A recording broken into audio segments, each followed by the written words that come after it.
Hello friends, good morning. Welcome back to my YouTube channel. आप लोग मेरा चेहरा देख के ही अंदाज़ा लगा देंगे कि अभी मैं कितनी टेंशन में हूँ, क्योंकि टेंशन इस बात का है, पेंटर मुझे मिला नहीं है। मैं सारा सामान लेकर आ गई हूँ, ब्रश, पेंट, रोलर। अगर मुझे पेंटर नहीं मिला तो मुझे खुद ही पेंट करना पड़ेगा, क्योंकि अभी सब जगह बुकिंग है। कितने पेंटर्स को मैंने फ़ोन किया बट कहीं से रिस्पॉन्स नहीं आया। लास्ट में एक पेंटर मुझे मिला, वो आया भी, बेचारा बहुत अच्छा था। उसने इमरजेंसी में काम भी लिया और मेरा काम भी फिनिश करके दिया, जैसा मुझे चाहिए था वैसा। बट देखो वो कब तक आता है, वो थोड़ा सा लेट आता है, फिर भी कोई बात नहीं, मेरा काम टाइम पर हो जाता है। इसलिए मुझे उससे कोई प्रॉब्लम नहीं थी, पेंटर से प्रॉब्लम थी मुझे कारपेंटर से, क्योंकि वो आता था लेट और भाग जाता था जल्दी। उसने बस आज पूरे दिन में 2 डिस्प्ले ही बनाया था। अभी मैं क्या बताऊं, मतलब इतना मुझे इरिटेट हो रहा था। मुझे कल का दिन मुझे पूजा का रखा है मैंने, सत्यनारायण की पूजा का, और आज सारा पसरा पड़ा हुआ है। मैं कैसे ख़त्म करूं कुछ समझ नहीं आ रहा, क्योंकि जब तक कारपेंटर का काम ख़त्म नहीं होगा मैं चीज़ें यहाँ से वहाँ कर नहीं सकती थी।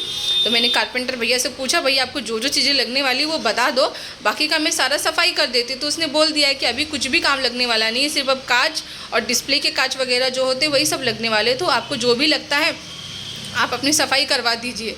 अब सफाई का सपा आ गया है तो भैया सफाई तो करनी ही पड़ेगी, क्योंकि इतना पसारा हो गया और इतना धूल हुआ था, इतना धूल कि मैं क्या ही बोलूँ।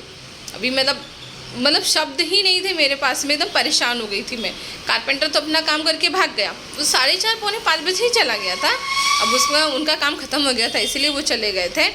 अब ये पेंटर भैया थे, जो बाकी का बचा हुआ जगह था पेंट करने का, वो ये पेंट कर रहे थे। इनको तो समय लग गया था पेंट करते करते, फिर भी इन्होंने बहुत कोऑपरेट किया। मैंने भी इनको 2-3 बार चाय वगैरह बना कर दी तो खुश हो गए, और उन्होंने फिर फटाफट मेरा काम किया। फिर मैंने पायल, सविता और सोनी को बुला लिया था थोड़ी सी मेरी मदद करने के लिए, क्योंकि मेरे से तो अकेले ये साफ़ होने से रहा। क्योंकि सच कहूँ तो मेरे से ना ये सब साफ़ सफाई का काम ना जल्दी होता नहीं है, कोई ना कोई मुझे मदद के लिए लगते ही है। काम भी तो बहुत ज़्यादा है ना, इसीलिए। तो सोनी, सविता, पायल तीनों आ चुके थे सफाई करने के लिए। हम तीनों जन मिलकर सफाई करेंगे अभी, जब तक के लिए थोड़ा पेंटर का काम ख़त्म हो जाए, पेंटर वाले भैया चले जाएं, फिर हम सफाई में लगेंगे। नहीं तो कोई रहता है ना तो काम ही नहीं होता है। भैया ने सब जगह पेंट किया था, ऊपर का जो क्या कहते हैं उसे मुझे पता नहीं उसका नाम क्या है, वो रह गया था, वो जो उन्होंने कवर किया था। तो उनको भी बोला भैया, मैंने उस पर भी भैया थोड़ा सा पेंट मार दिया। पायल ने तो पहले झाड़ू उठा लिया, अपना पूरा फेस पैक करके उसने झाड़ू का काम ले लिया। अंश ने भी ले लिया तो कोई ना कोई काम, अंश भी तो बहुत मदद कराया है मेरा।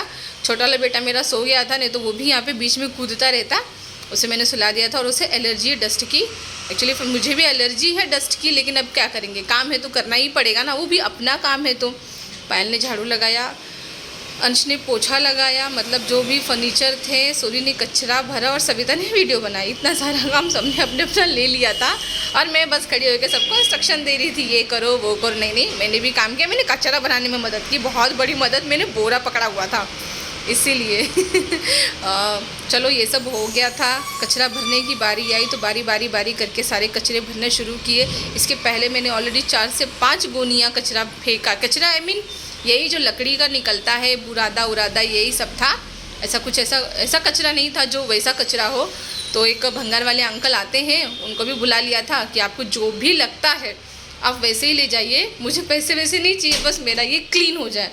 भंगार वाले अंकल तो बहुत अच्छे थे, उन्होंने तो सब जो भी लगता है सब उठा लिए थे, और जो काम की चीज़ें नहीं थी उसको मैंने कचरे में फेंकवा दिया था। रात को मेरे हस्बैंड आए थे 10:30-11 बजे, फिर उनके हाथ से फेंकवा दिया था, और कोई ऑप्शन नहीं था, क्योंकि फिर सुबह सुबह कारपेंटर वाला, कारपेट वाला और वॉलपेपर वाला तीनों एक साथ ही आ जाएंगे, तो मैं कचरा कब ले जाऊंगी फेंकने के लिए।